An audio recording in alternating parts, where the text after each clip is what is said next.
வீட்ல ஒருத்தருக்காவது சக்கரை நோய் கண்டிப்பா இப்பெல்லாம் இருக்குது. ஏன் இவ்வளவு பேர் சக்கரை நோயால பாதிக்கப்படுறாங்க? சக்கரை நோய் ஏன் வருது?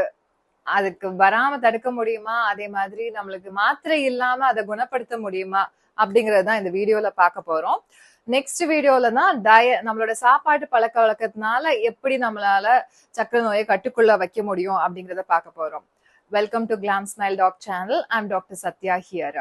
முதல்ல ஒரு நோய் நம்மளுக்கு வருது அப்படின்னா அந்த நோயை பத்திய விழிப்புணர்வு இருக்கணும். அந்த நோய் எதனால வருது, நம்மளுக்கு ஏன் வந்தது, ஏன்னா ஒரு ஒரு பேஷண்ட்டுக்கும் ஒரு ஒரு காரணத்தினால வரும். இது பொதுவா இந்த நோய் இதனால வரும் அப்படிங்கறது நம்ம சொல்லுவோம். பட் நமக்கு ஏன் வந்தது அப்படிங்கறத நீங்க யோசிச்சாதான் உங்களுக்கு அந்த நோயில இருந்து வெளியே வர முடியும். இன்னொன்னு, டாக்டர்கிட்ட போறோம், அவங்க நம்மள செக் பண்றாங்க, ஒரு மாத்திரை கொடுக்குறாங்க, அது நம்ம சாப்பிடுறோம், நம்மளுக்கு எந்த பிரச்சனையும் இல்லை அப்படின்னா அப்படியே விட்டுறோம். ஏதாவது புதுசா கம்ப்ளைண்ட் வந்தா அகைன் போறோம், நம்ம மாத்திரை வாங்கி சாப்பிடுறோம். அப்படி இருக்கக்கூடாது. நீங்க ஒரு மாத்திரை எடுக்கிறீங்க அப்படின்னா அந்த மாத்திரை ஏன் எடுக்கிறோம், அது எவ்வளோ டோசேஜ்ல எடுக்கிறோம், அது எவ்வளவு நாளைக்கு எடுக்கணும், அகைன் எப்ப செக் பண்ணணும், நம்மளோட ரத்தத்தை எப்ப செக் பண்ணணும், இதெல்லாம் தெளிவா நீங்க டாக்டர்கிட்ட கேட்கணும். நிறைய பேர் அவங்க என்ன மாத்திரை சாப்பிடுறோம் அப்படிங்கறதே அவங்களுக்கு தெரிய மாட்டேங்குது. ஓகே, இத கொஞ்சம் மனசுல வச்சுக்கோங்க. சோ உங்களுக்கு தெரிஞ்சவங்களுக்கும் சொல்லுங்க. எங்க யாராவது டாக்டர்கிட்ட போறீங்க அப்படின்னா அதை டீட்டெயிலா கேளுங்க. அதே மாதிரி உங்களுக்கு ஏன் வந்திருக்குன்னு யோசிச்சு பாருங்க. சக்கரை நோய் போறதுக்கு முன்னாடி நம்ம ஃபர்ஸ்ட் பேசிக்கா உள்ளது நம்ம தெரிஞ்சுக்கலாம். நம்மளோட உடம்பு வேலை செய்யணும் அப்படின்னா நம்மளுக்கு ஆற்றல் தேவைப்படுது. சோ இந்த ஆற்றல் எதுல இருந்து கிடைக்குது? நம்ம சாப்பிட்டா நம்மளுக்கு ஆற்றல் கிடைக்கும், ஆனா அது டைரக்டா கிடைக்காது. நம்ம சாப்பிடுற சாப்பாட்டுல இருந்து நம்மளுக்கு சர்க்கரையா தான் கிடைக்கும் நம்மளோட ரத்தத்துல. சோ இந்த சர்க்கரை ரத்தத்துல இருக்கும்போது அந்த சர்க்கரைய ஆற்றலா மாத்துறதுக்கு ஒரு ஆள் தேவைப்படுறாங்க, அவங்கதான் இன்சுலின். சோ இந்த இன்சுலின் நம்மளோட பேங்க்ரியாஸ் சுரக்குது. நார்மலா நம்ம சக்கரை நோய் இல்லாதவங்களுக்கு எப்படி இருக்கும் அப்படின்னா, இப்ப நம்மளுக்கு பசிக்குது, பசிச்ச உடனே நம்ம சாப்பிடுறோம். சாப்பிட்ட உடனே நம்மளுடைய ரத்தத்துல இருக்கக்கூடிய சர்க்கரையினுடைய அளவு அதிகமாகுது. சோ சர்க்கரை அளவு அதிகமாயிடுச்சு அப்படின்ட்டு போயிட்டு நம்மளோட பேங்க்ரியாஸ்க்கு ஒரு சிக்னல் போயிடுவாங்க. சோ அவங்க என்ன பண்ணுவாங்கன்னா நம்மளுடைய இன்சுலினை அனுப்பி வைப்பாங்க. சோ அந்த இன்சுலின் நம்மளுடைய சர்க்கரையை எடுத்துட்டு ஆற்றலா மாத்தி நம்மளுடைய செல்லுக்கு கொடுப்பாங்க. சோ அதனாலதான் நம்மளுடைய ஆர்கன் எல்லாத்துக்குமே நம்மளுக்கு சக்தி கிடைக்குது. இதுதான் பேசிக்கா இருக்கக்கூடியது. சாப்பிட்டு ஒரு 2 மணி நேரம் கழிச்சு நம்மளுடைய ரத்தத்தினுடைய சர்க்கரை குறைஞ்சிரும். அப்ப அந்த சிக்னல் ஸ்டாப் ஆயிடும், இன்சுலின் வரமாட்டாங்க. ரத்தத்துல உள்ள சர்க்கரையோட அளவு 70ல இருந்து 110 மில்லிகிராம் பெர் டெசிலிட்டர் வரையும் நார்மலா இருந்துக்கலாம். இது நார்மலா இருக்கக்கூடிய ஒரு பர்சனுக்கு உள்ள சர்க்கரை அந்த வேலை எப்படி செய்யுது அதெல்லாம் பாக்குறோம்.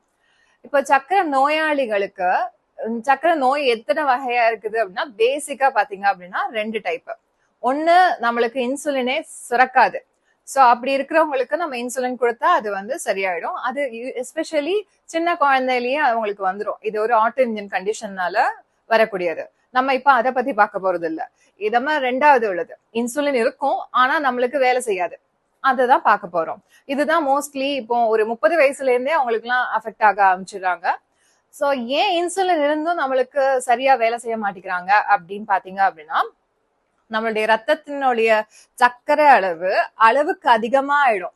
அளவுக்கு அதிகமானதுனால போய் நம்மளோட பேங்க்ரியாஸ ரொம்ப தொல்லை பண்ணிட்டே இருப்பாங்க. சோ இன்சுலின் ரொம்ப அதிகமா ஃபர்ஸ்ட் செக்ரேட் ஆவாங்க.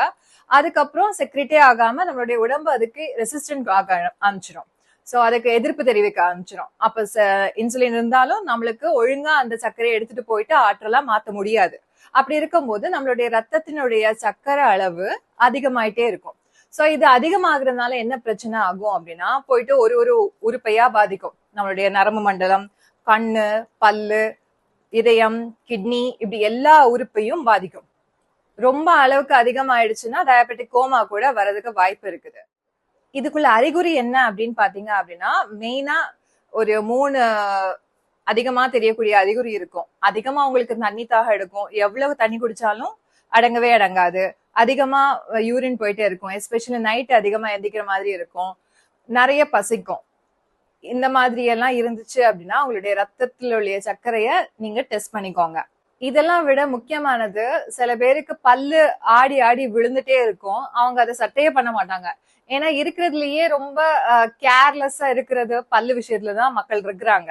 ஆனா அவங்களுக்கு என்ன தெரிய மாட்டேங்குது அப்படின்னா, பல்லு ஒழுங்கா இல்ல அப்படின்னா உங்களுக்கு எந்த உறுப்புமே ஒழுங்கா இருக்காது. சரியா சாப்பிடலன்னா உங்களுக்கு எப்படி வந்து நியூட்ரிஷன் கிடைக்கும், எப்படி மத்த உறுப்பெல்லாம் வேலை செய்யும் அப்படிங்கறது யாரும் யோசிக்கிறது இல்ல. பல்லு ஆடி விழுந்தாலும் அவங்க டாக்டர்கிட்ட வந்து பார்க்க மாட்டாங்க. சோ அப்படி வந்து பார்த்திருந்தீங்கன்னா இனிஷியல் ஸ்டேஜ்லயே உங்களுக்கு டயபெட்டிஸ் நம்ம கண்டுபிடிச்சிருப்போம். பட் நிறைய பேர் முத்தி போனதுக்கு அப்புறம் தான் வராங்க. அதுக்கப்புறம் அவங்களுக்கு ஆல்ரெடி கிட்னி எல்லாம் பாதிக்க ஆரம்பிச்சிருக்கும். சோ எப்பவுமே உங்களுக்கு பல்லு ஆடுது அப்படின்னா வந்து டாக்டரை பாருங்க. அது சக்கரை நோய்க்கு ஒரு அறிகுறியா கூட இருக்கலாம். நெக்ஸ்ட் வீடியோல சக்கரை நோயை எப்படி கட்டுக்குள்ள வைக்கலாம் அப்படிங்கறதான் பார்க்க போறோம். உங்களோட ஃப்ரெண்ட்ஸ் அண்ட் ஃபேமிலிக்கு இந்த வீடியோ ஷேர் பண்ணுங்க. உங்களுக்கும் ஏதாவது டவுட்ஸ் இருந்தா கமெண்ட் பண்ணுங்க. தேங்க்யூ.